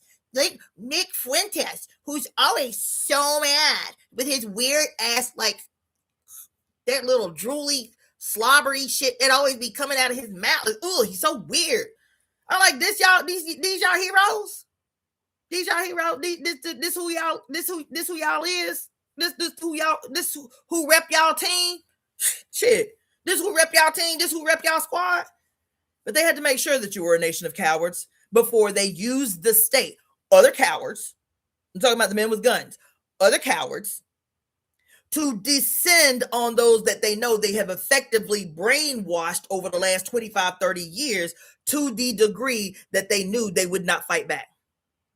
That's what has happened. And so the mother say, oh, okay, I see how this shit gonna play out. Even as I've given you sign after sign, opportunity after opportunity, revelation after revelation, since you entered this century, revelation after revelation about what you are up against, the diabolatry, particularly those of who are cowards. A coward is the most diabolical human on earth, because a coward can be made to do the most inhumane things because they're cowards. Well, it was just my job. It was just my job to rape and pillage and this and that and this and that. If I did not do my job, then God the Father or the general or the president or my troop, my team leader would not like me. And I can't afford for somebody to talk terrible about me because they don't like me. So I'm telling you, they study you.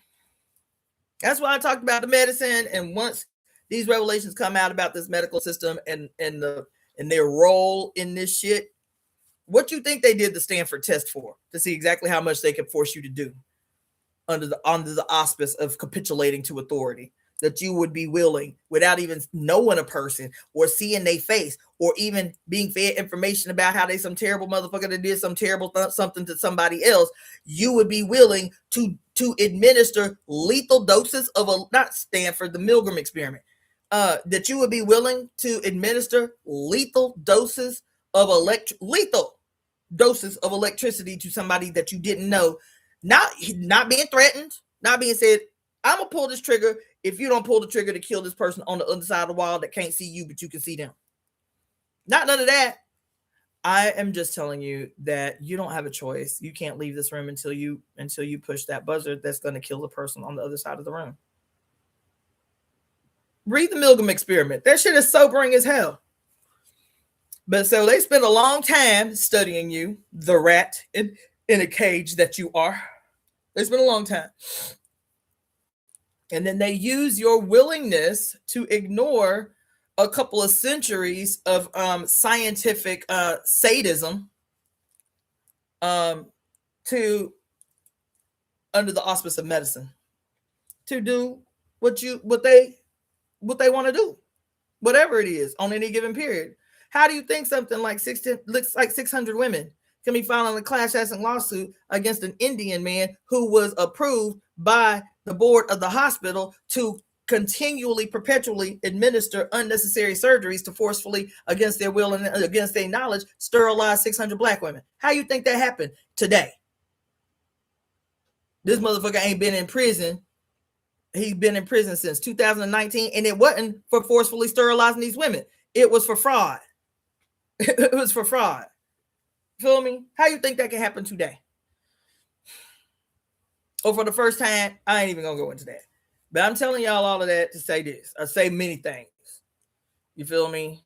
When I got sick and I ended up having to do what I don't do, which is go to an emergency room, and I knew as soon as they put that IV in my bag that it would take me years to recover the quality of health that I had before I went into that hospital.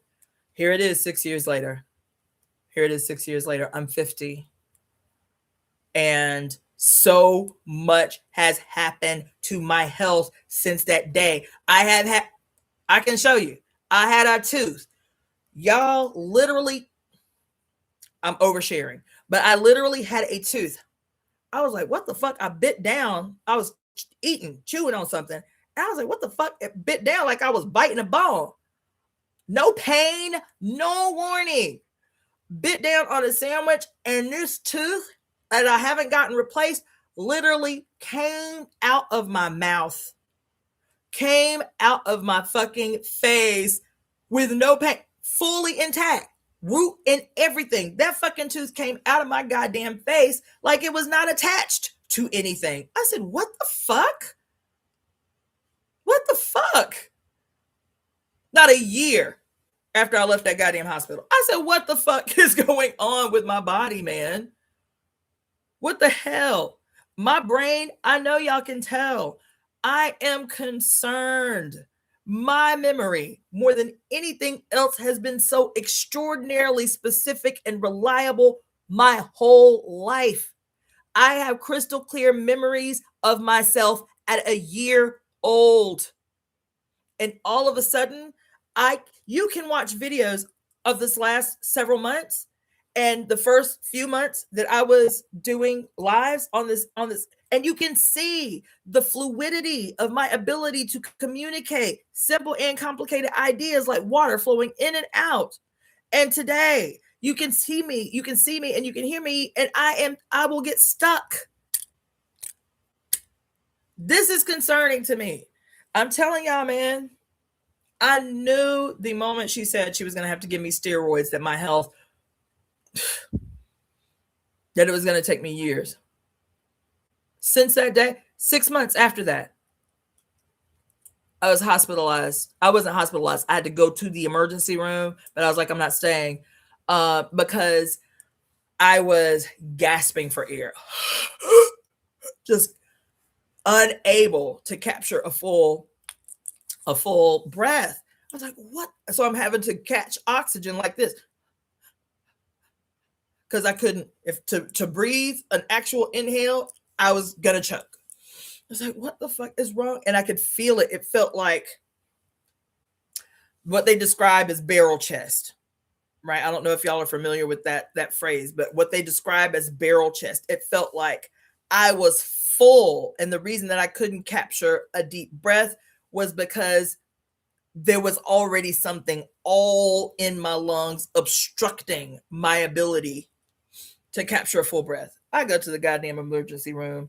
It was like, bitch, you got double pneumonia. The first thing she asked me, she said, do you smoke? I said, hell no, I don't smoke. She said, have you ever smoked? Never smoked. She said, do you smoke weed? I can count on two hands how many times I smoked weed in my whole existence. I don't smoke. I don't live with smokers, haven't lived with smokers. That's the first thing she asked me. Because she could not believe the amount of infection in my goddamn lungs that is synonymous with someone who has been a long-time smoker. She said, you have double pneumonia and you have emphysema. 6 months after leaving that fucking hospital. Double pneumonia and emphysema. They gave me a nebulizer. That shit is still sitting in the kitchen. That was years ago. That nebulizer is still sitting in that goddamn that kitchen drawer. I was like, well, if the shit hits the fan and we got to be out here, at least I have all these. I got so many fucking antibiotics. I got so many antibiotics in there, prescriptions. I ain't got to pay for them, get the prescriptions.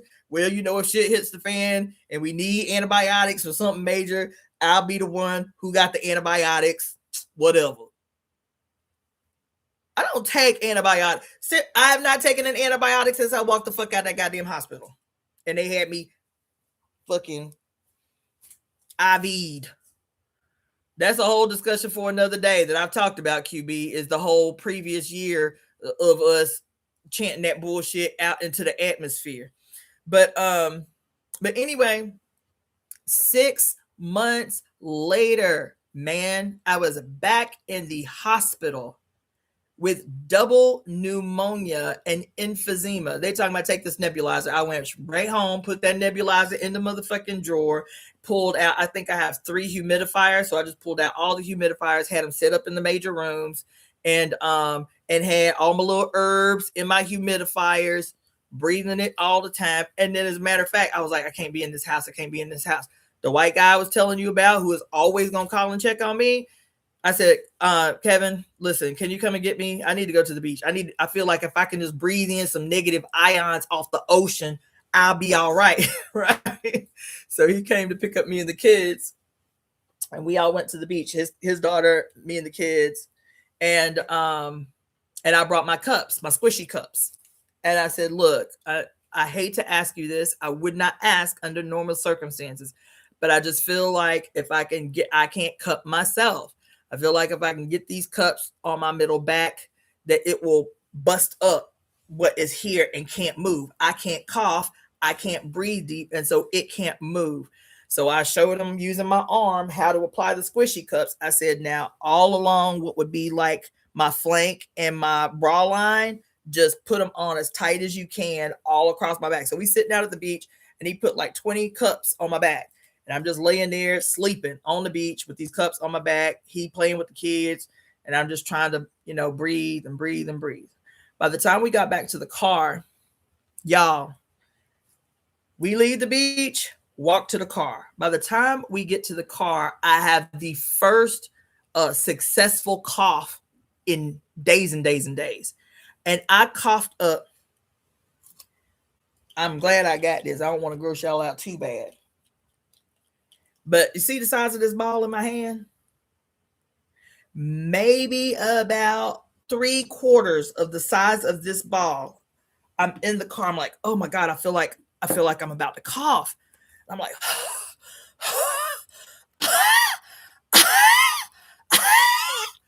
and I coughed and caught it in my hand. And that fucking giant pile of neon green bloody mucus came out of my chest like it had just been waiting at the bottom of my bronchioles for a way to get out. I'm not exaggerating. My grandkids, his daughter is like 4 years older than my grandkids, so she might have been 8 or 9 at the time. All 3 of them were like, ew, ew, oh my God, that came out of you. They were all freaking. It was crazy, right? But all it took was this man saying, yeah, this is weird. I don't know what I'm doing, but I'll do it. Child, 30 minutes, an hour of cupping on my back, and all of that stuff started pouring out, all for days and days and days. I'm using like your drying towel that you dry yourself off with, towel on the couch, that big, just the towel was ruined. It was covered in bloody green phlegm. Feel what I'm saying? 6 months after I got out of that hospital, and these motherfuckers put all that shit in my body. I said, this is good. I said, this is about to be a fucking tendency that I am going to be getting sick until I can recover my prior to steroids and antibiotics health. And so damn near every year since I got out of that hospital, I've been sick. Every year. I caught COVID for the first time. I lived in a house with 6 other people, all of whom had COVID. All of them had COVID. And in that time that I lived with them, which was 2.5 years, I never got COVID. Never. Never. Wasn't even concerned about it. Never got COVID. 6 people in one house. Never got COVID. Every single one of them got COVID. I never got COVID. Never got the vaccine. Never got COVID. Right? I go to the fucking hospital, don't have COVID, and leave that hospital. And 6 months later, I was in the hospital with that double pneumonia, walking pneumonia, and emphysema. And then 3 months after that, I got COVID. Wasn't living in that house no more. I was living with just me, my daughter, and my 2 grandchildren, and got COVID. My brain has never been the same since I got COVID. My brain has never been the same. Never been the same. I got sick again 1 year. And that shit was crazy. I thought I was going to die in here. I did. I'm not joking. I thought I was going to die in this apartment. I was so weak and my whole body hurt so bad. I was like, I could die right here on this bed and nobody would be the wiser. Nobody would be the wiser. Thought I was going to die in here. That was when I was telling y'all that my aunt and my uncle came down to get my grandkids, because I was like, if I could just sleep 3 days without having to take care of them, I think I'll be all right. And they came down from Bakersville to get them. And my aunt, unbeknownst to myself, was up in here praying Jesus all up into my shit. I said, why she keep going to the bathroom so much? Why she keep going to the bathroom so much? Where she is? Oh, maybe that. No, she was in there praying Jesus into my shit. Never happened before, never happened since. Hours after she left, I'm asleep and I wake up and it feels like an entity is on, like straddling me, pinning my arm to my side. I was asleep on my side. It felt like a man, the weight of a man was like straddling me with my arm pinned to my side, and like if he had his elbow on my face so I couldn't turn my face. I said, what the fuck? I was freaking out because I was asleep. And I was like, am I dreaming? So I'm like trying to make myself wake up, and I wake fully up and I still feel a fucking force on my body, man, that won't let me move. And so now I'm terrified. I'm like, what the fuck? And I can't move my head to see what the fuck is happening to me. I'm like, did I leave the door unlocked? Is somebody on top of me? Like, what the fuck is happening right now? And when I finally turn around and see that there's nothing in the room, now I'm mad. Because I know immediately what has just happened to me. I mean, that quick. I knew immediately what had just happened. This bitch had invited, and I love my aunt. So it's not, that shit has us all fucked up. But this bitch still prayed this fucking monstrous, demonic motherfucker into my house. I said what I said. Jesus, in that way, is a fucking demon. No different than casting fucking dark arts on a bitch. Praying for something bad to happen to a motherfucker because you don't agree with them. You don't agree with what their house look like. That I got up, baby, staging a contest up in this bitch. That the only way you would have even gotten a spot on this block is because I'm sick, bitch. Well, I'm up right now. Get the fuck out my shit. Get the fuck out my goddamn house. What the fuck you think this is up in here? This is my shit up. I was up in here. That's how I pray. That's how I pray. Bitch, get the fuck, ringing bells. Get the fuck out my, who the fuck you think this is? Bitch, just because I'm sick, I'm gonna let you linger up in my motherfucking shit. You are unwelcome. Get the fuck out my shit. The fuck kind of shit is that? Stop praying spells over people, you goddamn Christians. Don't nobody, if your spells weren't invited, stop doing that shit. Tyrannical ass shit. Anyway, I was sick and vulnerable and thought I was going to die in my goddamn apartment. And then this weekend, I was sick. So sick that there was nothing, all the plans that I had for the campaign, all my signature gathering plans, all the things that I needed, that I knew was going to be easy to do because it was such a big weekend. There was all these Chinese New Year events all over the place and all these Black History events all over the place. And I stayed either on the couch asleep or in my bed asleep. I barely ate anything. And I'll be honest, it's still related to how I opened. I'll be honest. The only thing that I could obsess over the whole weekend that I was sick and was like, I finally just stopped fighting against myself. I said, I guess I'm just going to sleep all weekend. The only thing that I kept obsessing over was these rotten, filthy, disgusting, malignant tumors on the planet that we have poured energy and money and time and affluence into. They have been allowed to not do anything of substance for humanity. They haven't contributed a motherfucking thing, not nothing. And as soon as we perceive that they have some sign of intelligence, then the default is for everybody to cover and nurture and protect and shield them. And you can't figure out why some Epstein shit was possible. If it wasn't Epstein, it was, what's that other motherfucking name? What's his name?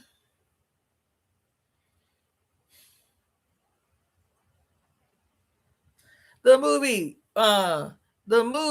director, Harvey Weinstein. If it ain't an Epstein, it's a Weinstein. If it ain't a Weinstein, it's an Allen. If it ain't an Allen, it's a whoever the fuck is in power on any given period of time who does slithery, disgusting shit to the vulnerable while holding a cape called absolution that will always shield him even if he gets found out. That's why ain't nobody been arrested. Y'all all talking about, oh my God, these names. Oh my God, these names. But y'all ain't said, what the fuck? Now who gonna go and corral these motherfuckers out their house and perp walk them through the streets where they live as the bastards that they are, and put their ass on trial and line their ass the fuck up in front of a wall of a firing squad and give them due correct justice? Y'all ain't said that. Oh my God, the revelations of the Epstein files. All I kept obsessing over all weekend was like, I don't want to hear it. I don't want to hear it. I don't want to hear how the life, I got negative $255 in my checking account as we speak because I didn't work for a week. This is work. This is my job right now. Unless I have to go do gig work again and go, I'm not going to do it. So even if I have to go fucking clean some toilet bowls, I will do that before I rub on Zionist asses again. I am not going to get my license, my massage license renewed. I'm not going to do that. I'm not going to do that because I am not going to be forced into some fucking position where the only thing that I can do to make the kind of living that will secure my goddamn place to live is rubbing on Zionists, because that's the majority of people who are fucking hiring me under that app. And I refuse. I refuse. I refuse. I refuse. I refuse. I refuse. Now my declaration under this damn what you call it, eclipse energy that we're still under for the next 5 or 6 days was that I'm just like I'm telling y'all, no fields of service for Black women. Everybody in this bitch got debts to pay except Native women. Everybody got debts to pay to Black women. Everybody. I don't give a fuck who you is. Everybody got debts to pay to Black women. And so if them debts is that the only jobs that we are going into are the occupations that occupations where you pay us to watch us play. That's it. No other occupation. Sisters, we got to collectively figure out how we can get paid to play, because that's all I'm doing.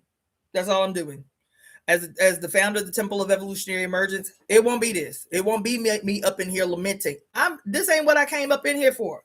I came up in here for us to be an example of what the salvation of the future is, and that is in observing us happy, observing us in play, and being fully supported, fully covered, fully protected, fully provided for. All the shit we done for every fucking body else. Now everybody sees their health in our happiness.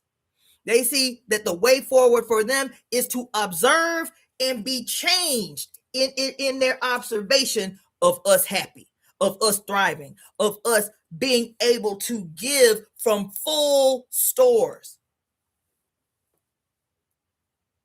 See how I did that? See how I circle back on the science of the observer, not only changing the observed, but being changed by that which they are observing. See how I spun that all the way back around like that? What you want, big head? Huh? What's up, boo? Oh, you think I'm mad? I'm not mad. I'm just passionate. He's like, you okay? You talking real hard right now. Let me tell y'all something else. What's up, baby cakes? What's up, baby cakes? Oh, you being super cute right now, baby cakes. What's up, baby cakes? That's a whole mess. What's up, baby cakes? Huh? Squishy boy, baby. Let me tell y'all something else. Totally unrelated. All that to say, first, that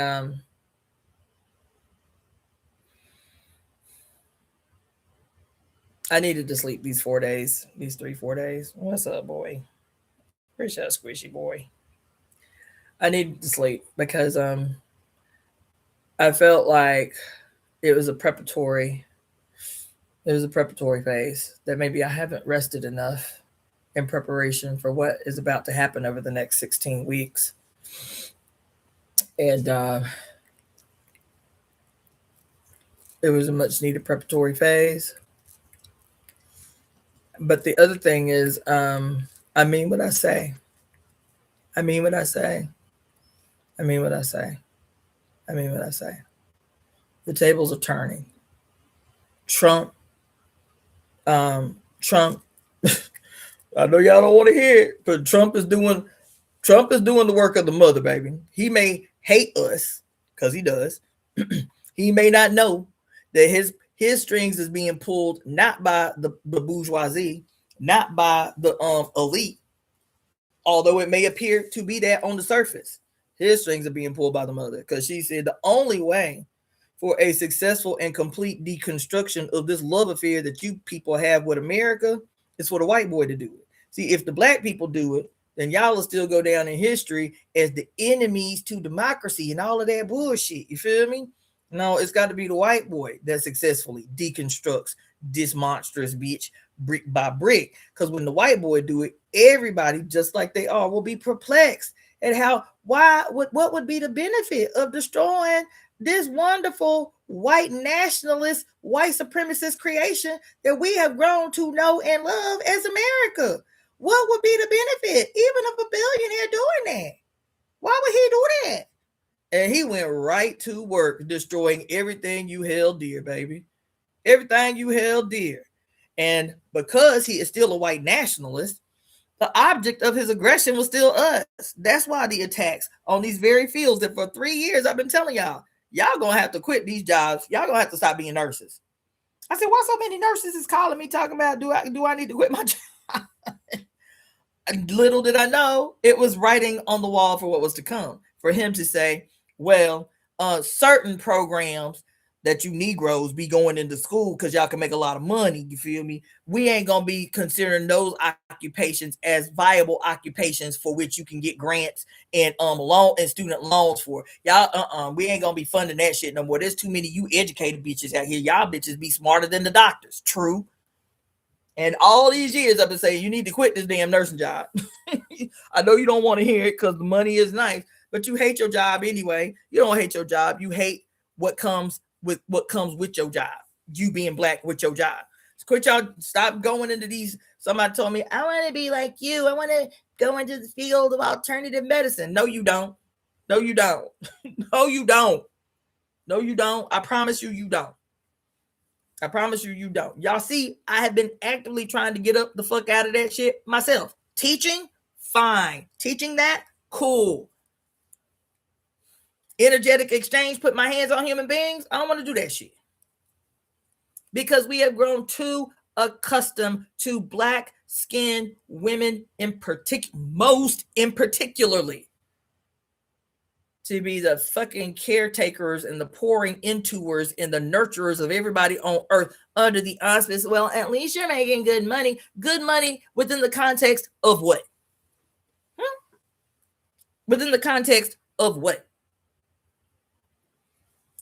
You feel me? Because it ain't reciprocal. What the little coins that you paying or asking, you accept insurance? No. No, I don't. No, I don't. Sorry. You feel me? It's not reciprocal. And it is a thankless job. And it is a job that we should not have to do for anybody in any way, in any capacity for the next 400 years. We have 400 years of rectification that needs to happen for black-skinned women, most in particular.